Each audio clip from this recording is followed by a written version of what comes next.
heading to Pennsylvania, Gettysburg, 7 years ago.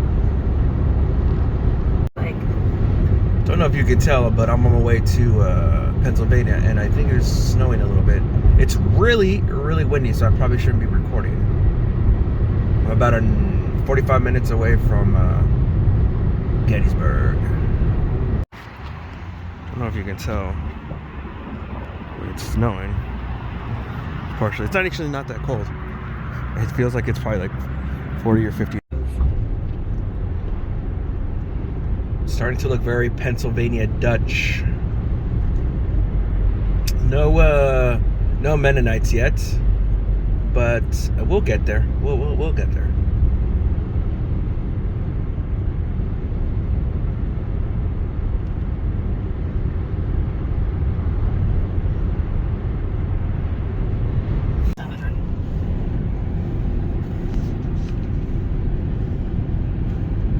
That looks pretty cool. Wide open spaces.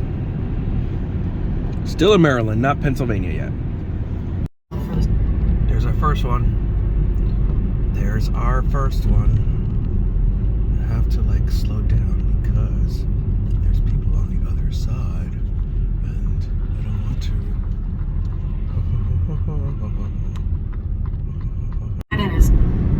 to. Officially in Pennsylvania. We're getting over to Wawa's and get some Haggis. Gonna go downtown and watch the Stellar Scam. The opportunity to fight from. Where do you want to be when you're fighting a battle? High ground. Make your enemy run uphill and attack you. Remember, it's not like they had a class at West Point called Fishhook 101. They didn't have that. They were taught to fight from the high ground. Where we are now in relation to the Fishhook battle line. We're in the center of it, middle, okay? So what you would see in these fields would be fewer trees than there are today. It's a lot more open back then in 1863 than it is today. But you'd also see Union soldiers sitting around campfires. They can hear the battle going on, they just don't have orders to go. The fields on your right, as we turn the corner here, would be but they still have the barn there. So McPherson Ridge. The next ridge over to your left, see some buildings over there, is Seminary Ridge, Gettysburg Road Ridge, and of course after that Cemetery Ridge. Long straight. He said, "You have any bullets for that thing?" He said, "John Burns pants and coat pocket." He said, "I got a pocket full of them, sir." So he wore the same clothes they wore the day that he fought. What did he want to show Lincoln? The bullet holes. And the load of them. Oh, again, Cemetery Hill, the Old Town Cemetery on your left. The National Cemetery where the Union soldiers are buried today is right here on the other side of the metal fence. And we'll talk about the formation of the National Cemetery at the end of the tour. Okay, so we'll cover that as we go along. As we drive it down into town, William from the town of Gettysburg to die during the 3 days of the battle. Jenny was inside of that house, and on the morning of the 3rd, a stray bullet goes through not only the front door, went through an interior door, and struck her in the middle of the back, and she died instantly. The only civilian to die during the 3 days of the Battle of Gettysburg. She was inside of a brick house behind 2 wooden doors. Now, as we drive through the town, what you want to look for will be some of the buildings have little bronze plaques right by the front doors. Watch for them as we drive through the town. The buildings that are here today, and we're here in 1863, will have those bronze plaques on them. They're about the size of a big postcard. It says Civil War Building, July 1863 on it. Gettysburg had 450 buildings in 1863. There's about 150 of them that are here today. They had 2,400 people living in Gettysburg in 1863. And contrary to popular belief, none of them are here today, so just keep that in mind. They had 7 churches, 2 banks. Remember, there was only the 1 civilian who died during the 3 days of the battle. Now, there were some civilians that were died or were injured as a result of what happened happened at Gettysburg. Like the two young boys going out on the field collecting unexploded artillery shells with the idea if they get the gunpowder out, they can sell it. So guess how they're trying to get the powder out of an artillery shell? They're beating it on a rock and it blew up. For the guy that walks out his backyard, the battle's over, the armies have left. Park today, 6,500 acres in the battlefield. There's over 30 miles of park roads and over 1,700 monuments, markers, and plaques. So it's probably one of the most monumental places on the face of the earth is Gettysburg National Military Park. And we have all kinds of monuments, markers, and plaques. And as we go along, we'll point some out to you. You know, who put them here, why they're here, how long have they been here. Kind of a neat story in itself for the monuments. As we go along. Hopefully when we're done, you'll not only have a general idea about the Battle of Gettysburg, you'll also have an idea what Gettysburg National Military Park is like today, okay? So we'll cover that as we go along. If you notice out here on the first day's battlefield,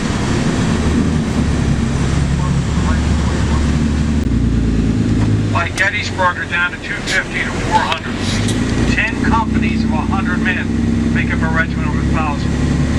So they're down to 250 to 400 by Gettysburg. They try to recruit, but they never get the numbers back up to 1,000 men. Okay, they try to recruit. The number, 24th Michigan, means it's the 24th regiment from the state of Michigan since the beginning of the war, 1,000 men. The next one would be the 25th Michigan, so that's what the numbers mean. Here on the left is the 151st Pennsylvania Regimental Monument. Right? Show us where these regiments fought. That's why it's there. 151st Pennsylvania stood right there.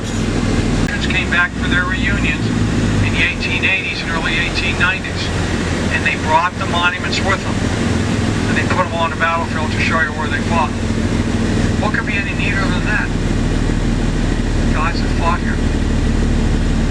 Now as we drive along, you'll see another, the bronze plaques, by the way, are informational, put up by the War Department late 1890s, early 1900s. So if you're going around on your own, stop and read the bronze plaques.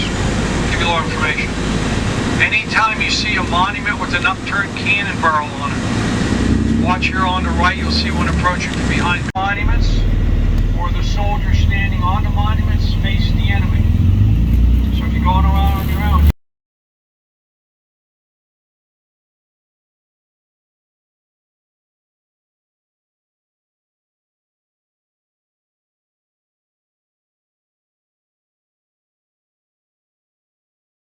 this is a headquarters marker. Now, a headquarters like this one can be where an officer during the battle sits on his horse with his staff officers directing the action that's going on around him. So July 1st, Major General Abner Doubleday. Notice that the park, not only putting back fencing, but they're replanting orchards. If we knew a farmer had an orchard in an area at the time of the battle, they're going to try to replant it. Robert E. Lee's headquarters tent, July 2nd, 3rd, and 4th, was set up in a little orchard right here on your right. Now watch behind me on your right, you'll see Lee's headquarters marker right here alongside the road. The upturned cannon barrel. Okay? So remember, that's where you ran the Battle of Gettysburg, from a tent inside that orchard. This is a Lutheran seminary that was in the United States. There were no buildings on the right. It's all open ground. The crowd house here on your left was here at the time. 3 buildings here with the seminary in 1863. That's one of them. The church was built in 1942. On your left, was in here. The next building that was here is the big 3-story one here on the other side. Lee actually had 5. Here at the Battle of Gettysburg. Apparently this is a statue of Robert E. Lee.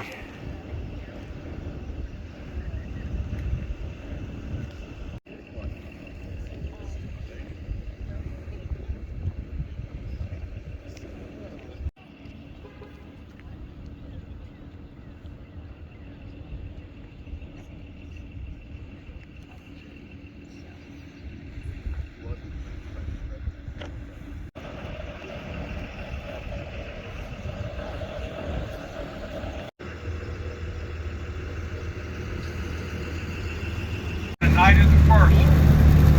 You know, if those fellas, referring to the Union Army, are on that high ground tomorrow, he said, we're going to attack them. So he starts planning his attack for day 2. It's along the field. South Carolina is over here on your right. Wherever you see a Confederate state monument, that is where Confederate soldiers from those states were lined up to make the attack on July 2nd and 3rd. Who you are. Maintain the strength and integrity of the battle line you're on. And Meade rides away. A little while later, Sickles goes to Meade. You could walk across the wheat field on the night of the 2nd and never place a foot on the ground. One of the soldiers wrote in his diary, he said, as we entered the wheat field, he said, first the wheat fell, the farther in we went, then the wheat fell. Okay, you're a Confederate soldier, you just fight your way through the wheat field.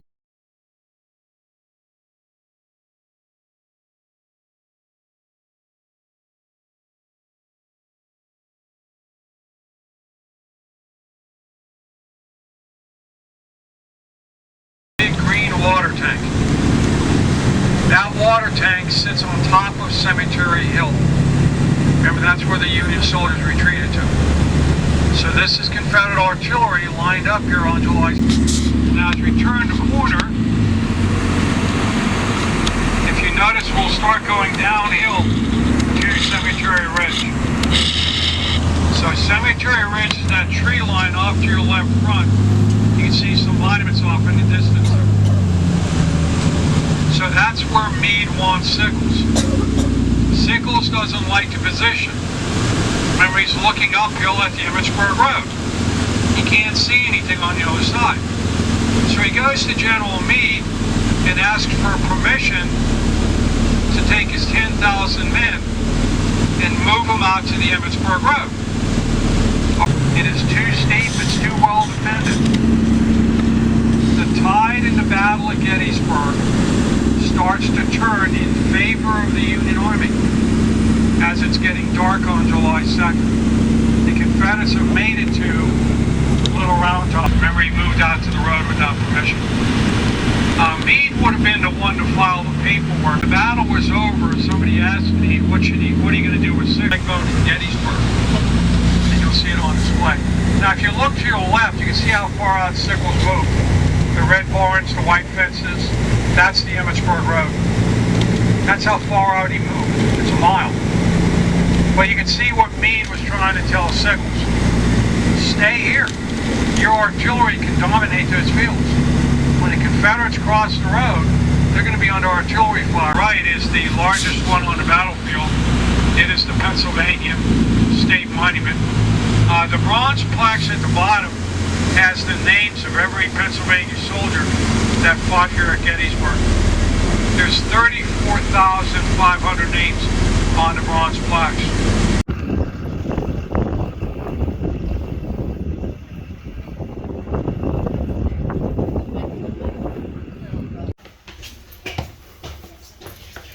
Going up to the top, the top to the top to the top.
This kind of looks like the Arc de Triomphe.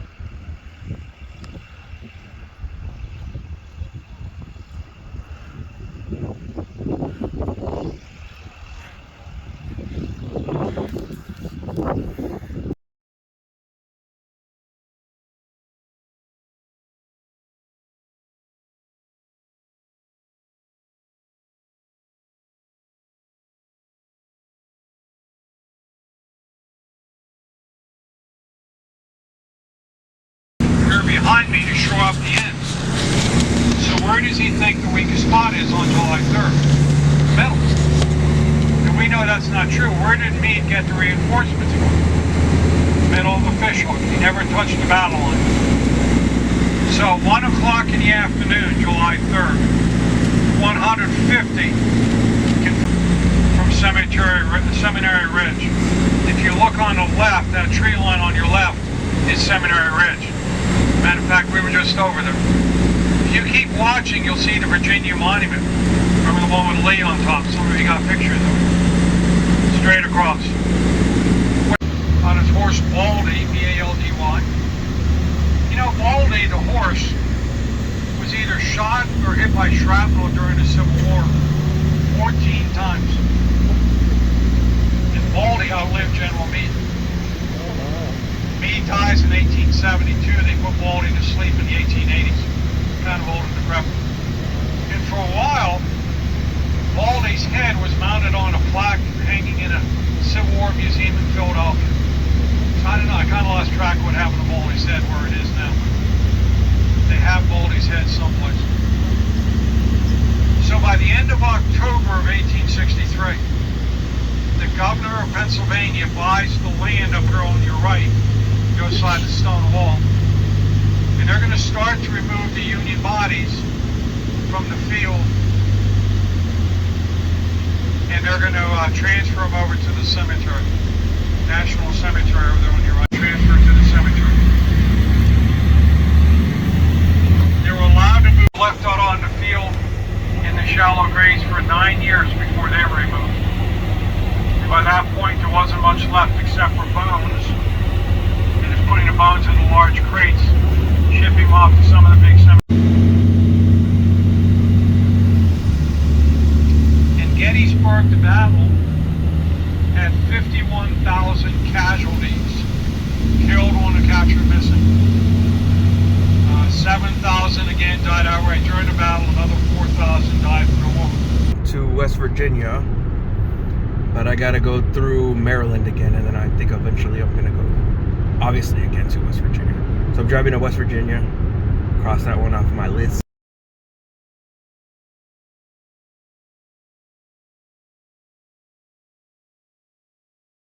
Hard